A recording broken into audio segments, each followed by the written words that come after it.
తన రాజకీయ లబ్ధి కోసం దళితులను వాడుకునే వ్యక్తి వైఎస్ఆర్ కాంగ్రెస్ పార్టీ ప్రతిపక్ష నేత వైఎస్ జగన్మోహన్ రెడ్డి అని హోంమంత్రి అనిత ఆరోపించారు. గంగాధర్ నెల్లూరు నియోజకవర్గం దేవలంపేటకు చేరుకున్న హోంశాఖ మంత్రి వంగలపూడి అనితకు రాష్ట్ర ఎస్సీసెల్ అధ్యక్షులు Madakasira MLA MS Raju, Chittoor MP Daggumalla Prasadarao, ప్రభుత్వ whip GD, Nellore MLA doctor VM Thomas, Sullurpeta MLA Vijay, Shri Puthalapattu MLA Muralimohan, జిల్లా పార్టీ అధ్యక్షులు సిఆర్ రాజన్, మాజీ MLA TUDA chairman Katari Hemalatha దుశ్యాలువాతో సన్మానించి పూలమాలలతో సత్కరించి ఘన స్వాగతం పలికారు.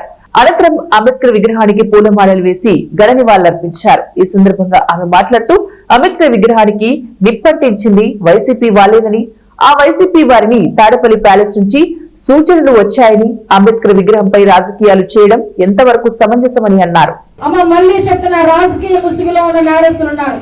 దళితులు ఎంత మేరకు వాడుకుంటారంటే వాళ్ళు సీఎం కుర్చీలో కూర్చోడానికి కోడికత్తి డ్రామా ఆడినప్పుడు కూడా ఆ కోడికత్తి శ్రీను అనే అబ్బాయి కూడా ఒక దళితుడిని ఉపయోగించుకొని 5 సంవత్సరాల పాటు జైలు నుంచి బయటికి రాకుండా చేసిన సందర్భాన్ని కూడా గుర్తు చేస్తున్నారు. ఎందుకంటే పదే పదే ఎందుకు చెప్తున్నానంటే అలాంటి వారికి మళ్ళీ మన నాయకత్వం ఇవ్వకూడదు, అలాంటి వాళ్ళని కనీసం నమ్మకూడదు, అలాంటి వాళ్ళు మన గ్రామంలోకి వస్తేనే గ్రామంలోకి రానివ్వకుండా ఉండే పరిస్థితులు రావాలి. ఎందుకు చెప్తున్నానంటే ఈ రోజు ఇలాంటి విధ్వంసాలు మీరు ఇదే అంబేద్కర్ గారి గురించి ఆ రోజు పోలీసులు కనుక అంత స్మార్ట్ గా వ్యవహరించి ఇమీడియట్ గా దోషులు ఎవరైతే ఉన్నారో వాళ్ళు నిల్చోబెట్టకపోతే ఈ రోజు ఇదే దళిత సంఘాలను రెచ్చగొట్టి అనవసరంగా చాలా రాద్ధాంతం చేసి ప్రభుత్వం మీద బురుజనే కార్యక్రమానికి శ్రీకారం చుట్టడానికి రెడీ అయ్యారు. ఆ రోజు వివేకానంద రెడ్డి హత్య దగ్గర నుంచి గొడ్డలపూడి దగ్గర నుంచి ఈ రోజు వరకు వీళ్ళు చేస్తున్న ప్రతి దాన్ని తిప్పికొట్టే ప్రయత్నం మేము చేసుకుంటున్నాం.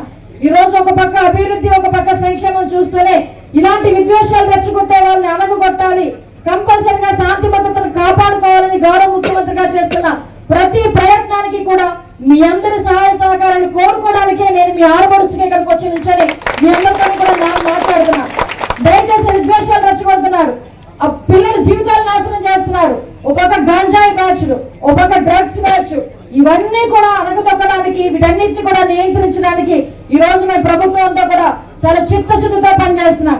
దయచేసి మీరందరూ కూడా అర్థం చేసుకోవాలి. ఇలాంటి వాళ్ళని ఎట్టి పరిస్థితుల్లోని ఫర్దర్ గా కూడా మనం ఎంకరేజ్ చేసే పరిస్థితి రాకూడదు అని ప్రతి ఒక్కరిని కోరుకుంటున్నా.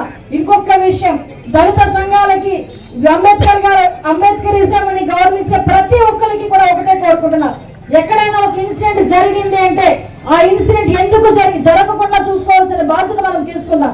ఒకవేళ జరిగింది అంటే కనుక అది ఎందుకు జరిగింది, ఎలా జరిగింది అన్నది ఒకసారి బేరీజ్ వేసుకున్న తర్వాత మీ కార్యాచరణ కనుక మాకు చెప్తే అందులో నిజంగా తప్పు జరిగితే మీతో పాటు మేము కూడా కూర్చోడానికి సిద్ధంగా ఉన్నామని మీ అందరికీ కూడా తెలియజెప్తున్నాం.